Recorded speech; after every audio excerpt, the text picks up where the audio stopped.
தமிழும் சரஸ்வதியும் serial next பிரேமோ என்ன மாதிரியான ட்விஸ்ட் ஆக்க போகுதுன்னு பார்க்கலாம். ரொம்பவே பயங்கரமா ஒரு பக்கம் ஃபீல் பண்ணிட்டு இருக்காங்க. நம்ம ராகினி அப்ப கேள்வி கேட்டுட்டு இருக்காங்க, எதுக்காக இப்படி ஃபீல் பண்ணிட்டு இருக்கேன்னு சொல்லி கேட்டதும், என்னுடைய வீட்டில் இருக்கவங்க என்ன நம்பி இந்த வீட்டுக்கு வந்தாங்க, அவங்களை இப்படி நீங்க காயப்படுத்தி அசிங்கப்படுத்தி அனுப்புறதுக்கு என்ன உங்களுக்கு தைரியம் இருந்தா நீங்க இப்படி பண்ணிருப்பீங்கன்னு சொல்லிட்டு ரொம்பவே கோவப்பட்டெல்லாம் பேசுறாங்க.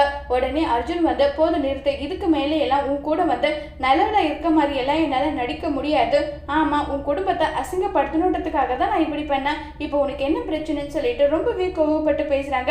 என்ன நீ இப்படி எல்லாம் பேசுற, இப்படியும் பேசுவேன், இதுக்கு மேலேயும் பேசுவேன், இனி எல்லாம் என்னால நடிக்க முடியாது, என்னுடைய உண்மையான சுயரூபம் என்னன்றது உனக்கு தெரிஞ்சே ஆகணும்னு சொல்லிட்டு ரொம்பவே கோவப்பட்டு, ஆமா எல்லாமே நான் இப்படிதான் பண்ணேன், இதுக்கு மேலேயும் பண்ணுவேன்னு சொல்றாங்க. உடனே ராகினி, அப்போ உன்னை முழுசா நம்பினே, அதுக்கு இதுதான் என்னுடைய பதிலான்னு சொல்லிட்டு கேட்குறாங்க. ஆமாடி, இப்ப என்ன பண்ண போறான், இப்போ உன் வீட்டில் இருக்க எல்லார்கிட்டையும் சொல்ல போன்றாங்க. அர்ஜுன், நீ என்னுடைய பாசத்தை பகடுக்காயை யூஸ் பண்ணிட்டு என் குடும்பத்தை நீ பழி வாங்குறல, நான் கோதையோட வளர்ப்படா இந்த ராகினி யாரு எப்படிப்பட்டவன்றத புரிஞ்சுப்பேன்னு சொல்லிட்டு ராகினி ரொம்பவே கோவப்படுறாங்க. அதோட இந்த பிரமவை முடிச்சிருக்காங்க.